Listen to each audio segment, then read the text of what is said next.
Baru saja tadi kita dengar Presiden melantik 5 anggota Dewan Pengawas Lembaga Pengelolaan Investasi. Dan untuk membahas lebih lanjut terkait apa sebenarnya Lembaga Pengelola Investasi ini, kita sudah terhubung dengan Staf Sus Menkeu Bidang Kebijakan Fiskal dan Makroekonomi, Masyita Kristalin. Halo, selamat pagi Mbak Sita. Selamat siang Mbak Sita. Halo, selamat pagi menjelang siang. Iya Mbak Sita, boleh dijelaskan nggak Mbak kepada kami masyarakat awam, apa sebenarnya LPI ini?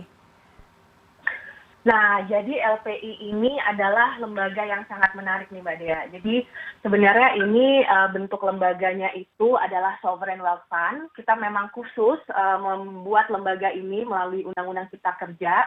Jadi ini adalah lembaga dengan kewenangan khusus ya, namanya sui generis, sehingga dia bisa sangat independen dan juga sangat fleksibel dalam menjalankan perannya.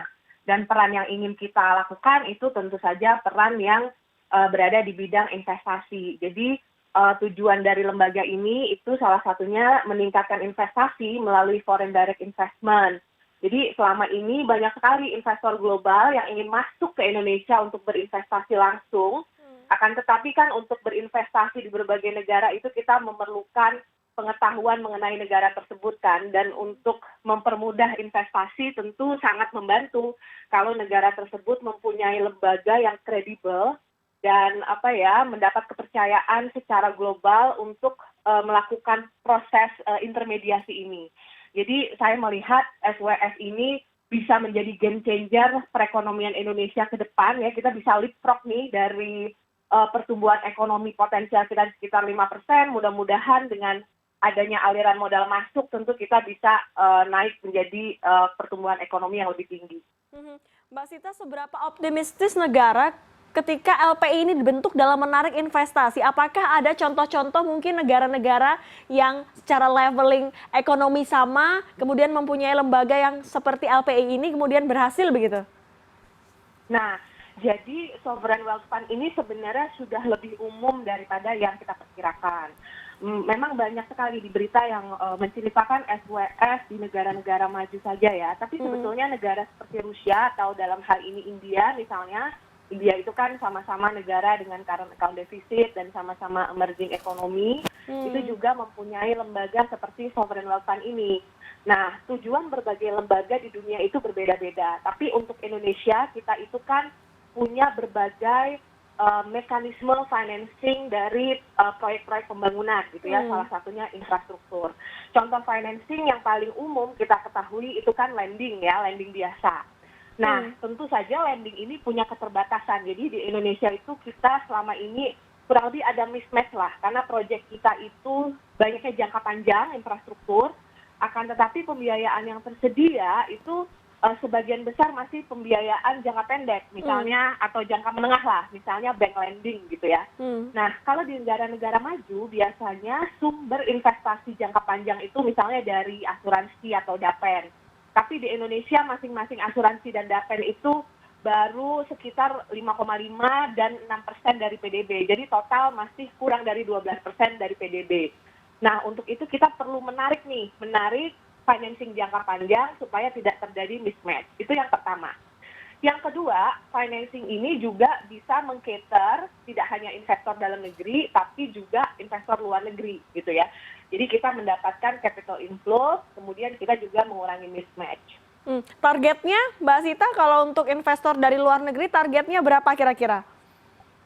Nah, tentu kalau kita bicara target, pertama kan kita bicara modal kita dulu ya. Jadi pemerintah akan menyuntikkan cash 15 triliun untuk modal awal, tapi keseluruhan modal termasuk saham dan barang-barang milik negara itu mencapai 75 triliun total, itu yang dari kita.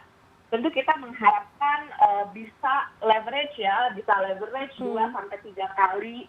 Kalau 3 kali itu bisa mencapai total 225 triliun dalam waktu yang tidak terlalu panjang gitu ya.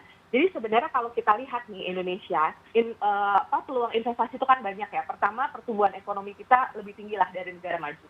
Kemudian kedua, kita punya demografi juga masih muda ya.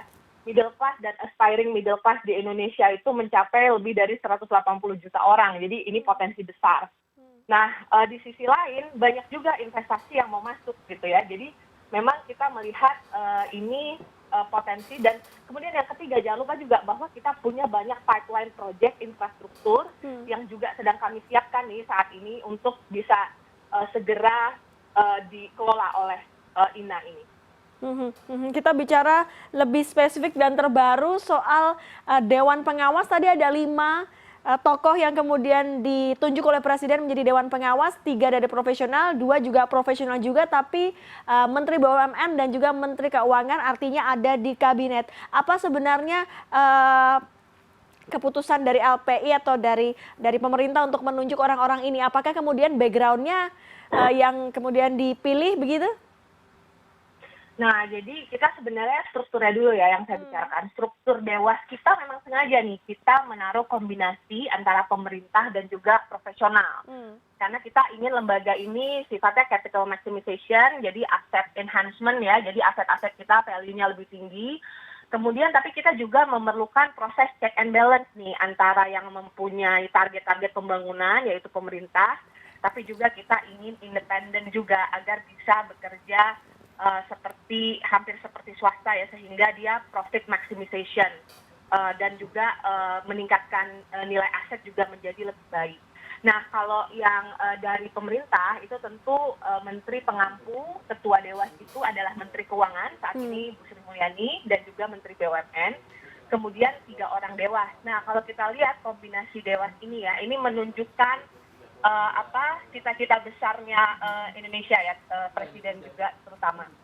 Pak Haryanto misalnya, beliau itu kan akuntan publik senior ya, akuntan publik yang sangat senior yang dimiliki oleh Indonesia. Beliau pernah menjadi country senior partner di PricewaterhouseCoopers. Jadi kita ingin sekali memastikan proses good governance itu berjalan dengan sangat baik di INA ini. Kemudian di leg kedua, kita sengaja memilih Dewas itu dari salah seorang investor terkemuka ya. Ini untuk menunjukkan bahwa SWF ini adalah berfokus pada investasi dan juga berfokus pada investasi di masa depan gitu ya.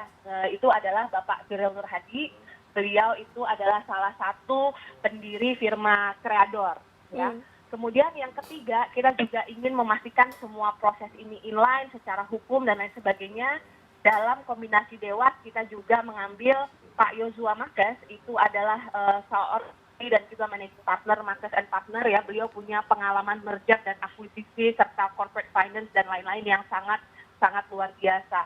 Sehingga saya melihat kombinasi Dewas ini sangat baik ya untuk cita-cita yang ingin kita lakukan di LPI ini. Karena bagaimanapun kan ini adalah lembaga yang baru berdiri ya.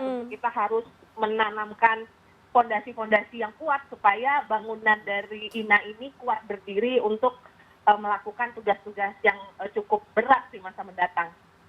Selain tadi soal fondasi yang kuat, tapi juga ada faktor-faktor pengawasan sesuai dengan namanya, yaitu anggota Dewan Pengawas. Ada 3 profesional dan 2 adalah anggota kabinet. Sebenarnya bagaimana kemudian mengawasi, bagaimana sistem kerja dari Dewan Pengawas ini, baik yang profesional maupun yang masuk dalam anggota kabinet. Karena kita tahu ada beberapa contoh kasus yang paling dekat dengan kita adalah 1MDB di Malaysia, Mbak Sita. Pengawasannya bagaimana? Nah, jadi kalau kita lihat ya kasus 1MDB itu sebenarnya karena ada pemusatan kewenangan di Prime Minister ya. Oleh karena itu kalau di INA sendiri kita membuat segregation of power. Jadi kita punya dewas itu melakukan supervisi. Kemudian kita punya dewan direktur yang tugasnya memang operasional investasi dari INA ini. Nah, di kombinasi dewas tadi saya sampaikan sudah ada check and balance, tapi juga secara keseluruhan manajemen risiko itu menjadi salah satu poin penting waktu kita menciptakan INA ini ya, waktu di Undang-Undang Cipta Kerja. Kita melakukan namanya disebut dengan 3 line of defense. Jadi auditnya tuh pertama dilakukan oleh misalnya resiko internal itu dilakukan oleh si pemilik business owner, misalnya CIO atau yang punya project gitu ya. Kemudian di sisi 2 kita juga punya unit yang khusus mengelola manajemen resiko dan kepatuhan, jadi dia overseeing risk gitu ya. Kemudian unit ketiga, kaki ketiga itu adalah internal audit yang bekerja sama juga dengan komite audit yang attach dengan Dewan Pengawas. Jadi ini ada link antara Dewan Pengawas dan juga Dewan Direktur untuk melakukan yang kita kenal sebagai risk assurance atau manajemen risiko lebih lanjut. Jadi kita punya 3 lapis nih, 3 lapis pertahanan untuk pengelolaan risiko di INA ini. Nah, di sisi lain kita juga kan INA ini nanti ada master fund, kemudian ada sub fund, yang ketiga itu adalah joint venture gitu ya, patungan. Di level fund, pengambilan keputusan ini juga ya level fund diciptakan tadi dengan 3 line of defense, tapi di level fundnya sendiri nanti juga akan ada manajemen risiko sendiri bersama-sama dengan mitra strategis yang ada di joint venture tersebut. Jadi manajemen risikonya sangat berlapis, tapi memang tujuan kita yaitu tadi asset enhancement dan capital maximization. Kalau tadi ada 3 layer pertahanannya, kalau dari dalam, kalau dari luar, ini jumlahnya jumbo dananya, apakah tidak takut ada terjadi penumpukan hutang yang jumbo juga, Mbak Sita? Nah, ini kuncinya. Saya senang nih Mbak Dia tanya ini. Karena tadi kan SWF dibilang kita untuk mengisi mismatch, mau long term financing. Kedua, kita butuh, karena kita negara current account deficit, kita butuh capital inflow. Nah, kalau misalnya kita melihat LPI ini, jadi dana, saya agak hilang nih. Tadi apa pertanyaannya? Pertanyaannya adalah apakah tidak takut ada penumpukan hutang? Tapi kalau tadi kita lihat ke dalam kan sepertinya sudah ada 3 lapis ini untuk menghindari peluang-peluang kecurangan. Kalau yang di luar bagaimana?